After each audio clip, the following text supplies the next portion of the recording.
Hi everybody, my name is Jessica and this is my channel Plant Hooker. Now today I'm going to talk about this guy. My never plant. My part of the prayer family.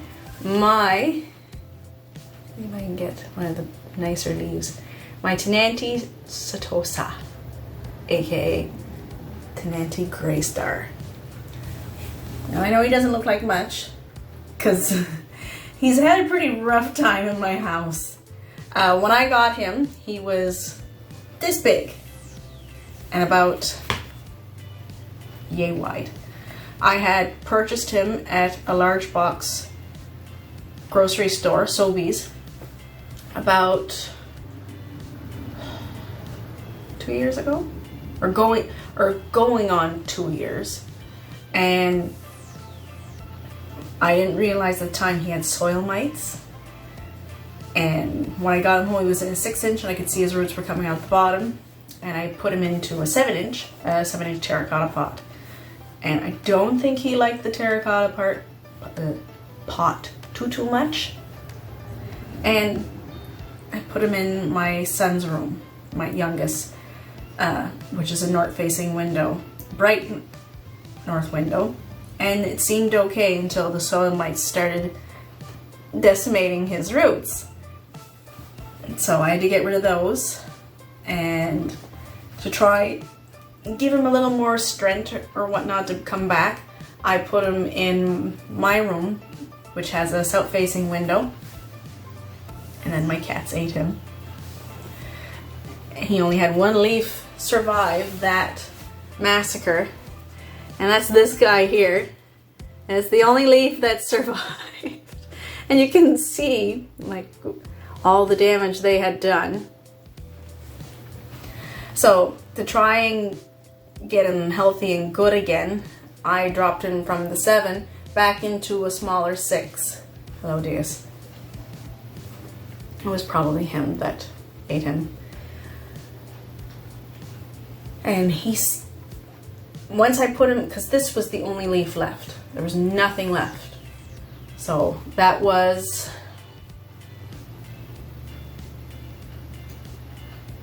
February of this year. Or January. It's January, February. I can't remember which one. So since then, he's grown these new leaves. Listen, normally it's your sister doing this. Why are you here? I'm just being a poop. So it's coming back. I did notice the other day when I was watering that he had soil mites again. So what I used to do back in the day, like when I got rid of them on that guy, my ficus, I'm not doing this time. So what I had heard that helped soil mites, and it has helped with this guy, what I've done before, was but I've heard people say a tablespoon of peroxide in a liter of water. I found that to be a bit too much for him, so I just use a tiny capful in a liter of water, and that's it. And then I also put matchsticks in the soil, because apparently the sulfur off of the matchstick ends not only will it give nourishment to your plant, it would also kill whatever eggs that are within that circumference. And that was the area I saw the soil mite, so I thought, and then I'll add more as I go, just so then he's not overwhelmed with it. But yeah, so far so good. Now Ctenanthes are also known as never plants, because they grow these long stalks. And they do like bow and fold up at night, just like prayer plants do. So that's why they're part of that same family as well. They are acid-loving plants. They don't like lime, fluoride, or chlorine in the water. So you will need filtered water or rainwater. I'm not 100% sure about the bottle, but I do know that when I use good filtered water, like that's a new filter 100%. And then once the filter starts to waver after 2 months, I'll get these little crispy edges. And that's when I know it's time to change. So I'm actually marking to the day to see if that makes a difference. Like if there'll be no browning leaves at all. But I do water him every 8 days. And when it comes to the moisture meter level, a level 4. He does like to be moist, but doesn't like to get his feet sitting in water. Like doesn't like to have wet feet. So moisture meter level 4. And I do fertilize him. I use the Schultz all-purpose. You can use other kinds of all-purpose, and also the fertilizer that's strictly for green plants. I haven't, so I'm not 100% sure. Normally, I think you only need to fertilize them once a month, but because of the Shafrai I've had with him, I do every second watering, just to make sure that he can come back. And that way I can get back to my fuller plant instead of having like this strange leafy stocky thing. But so far so good. Yeah, because when I first had him, I don't think he was the full height, because mine was maybe 2.5 feet, because they can get up to 3 feet tall, which is a meter or just under a meter. But right now he's about 14 inches tall. So 36 centimeters tall and 12 inches wide, which is 30 centimeters wide. Is a high humidity plant, will love to be misted or like have a moist environment. At this time of year, I might mist him once a week or every 5-6 days. During the wintertime, however, when I have my wood stove going, this guy is not one to handle a wood stove like my peacock and rattlesnake. He really does prefer to be away from the wood stove. So when the wood stove is going, I will mist him every 2 days. And he seems to do fine and is okay with that so far. I did think he had hated me when I first got him, because he just went from being this gorgeous plant to downhill and then coming back again and then back to downhill again and then slowly coming back. So they are this type of Ctenanthe. I'm not 100% sure about all Ctenanthes, because this is the only Ctenanthe I've ever owned, are quite difficult.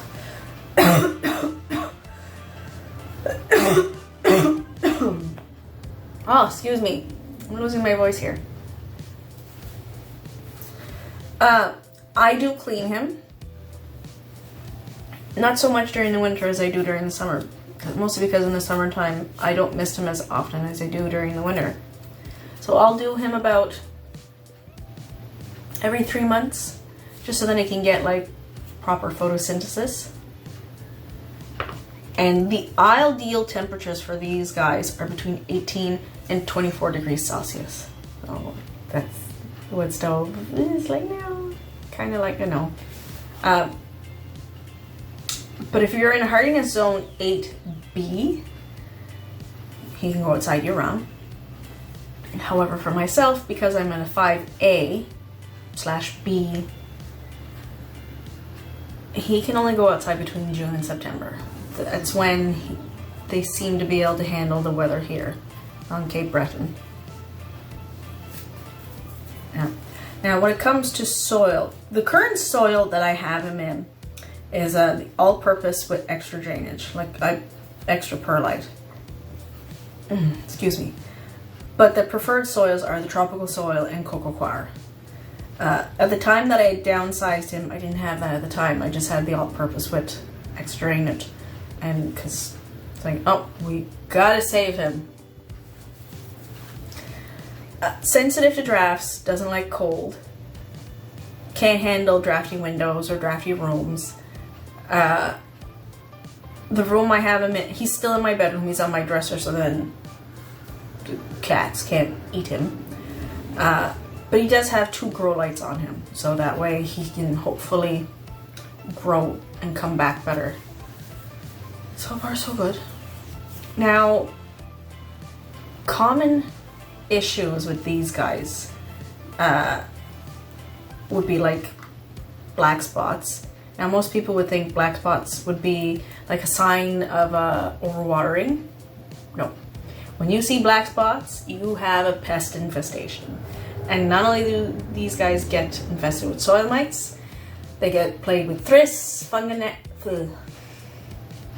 another tongue twister. Thrips, fungus gnats, white flies,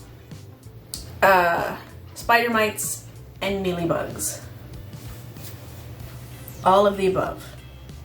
Not sure about scale. I didn't see anything about that guy. But as I've said, the one that I dealt with the most with on him was the soil mites. And I won the first battle. Currently fighting the second battle. Haven't won the war yet, but on our way. Now, when it's brown spots, however, that could be due to extended periods of dryness and lack of humidity, because the crispy spots. And like sometimes they'll start out in the middle of the leaf, and like you see here, or they're just tooth marks from your cats. Yellowing leaves, that's a sign of overwatering and root rot. But if that is not present, like the soil is not, you're 1000% sure you're not overwatering, there's no, you check the roots, there's no rot or whatnot, then that could be a sign of lack of fertilizer. And you just need to increase your fertilizer. I would not recommend this as a first-time plant for first-time owners. This Ctenanthe has been quite a shakai to deal with, to make him happy. Again, I don't know if that's all Ctenanthes or if it's just mine. And I don't know anybody else who has Ctenanthe, so I haven't been able to like compare notes and whatnot. But mine has been fussy, but I kind of chalk that up to the soil mites, because when he doesn't have them, everything seems fine with him and he does well. I probably shouldn't have put him in the north-facing window.